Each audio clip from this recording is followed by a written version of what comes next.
Hello everyone and welcome back to another video from Apps Academy.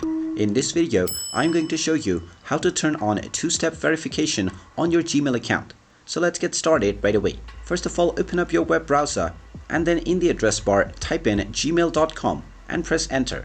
You will then be taken into the official Gmail account where you might need to log in if you haven't done so already using your credentials. Now after logging in, you will be taken into your homepage or your inbox.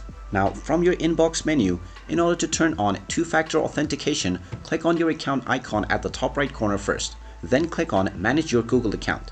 Now you will be taken into the Google account management page, from which you will need to click on security. From the security tab, if you scroll a little bit down, you will find the two-step verification option.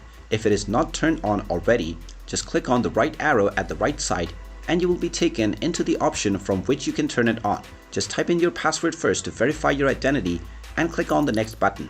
Now you will be asked to verify your identity using your phone. Just type in your phone number and then click on the verify button and you will receive a 6-digit code from Google within your phone SMS. Just type in the 6-digit verification code within the next screen and then click on the verify button, and now your two-step verification will be turned on. And within this page, you will find the turn off button. And when you go back from this page now, you will find your phone information saved within your account, within which you will be sent various messages and your authentication codes within the future. And from this point onward, you will need to use this verification method every time you log in from a new device. And there you have it. That is how easy it is to turn on two-factor authentication on your Google account. If you find this video helpful, make sure you hit that like button and subscribe to our channel if you haven't done so already. Also ring that notification bell to never miss another update from us.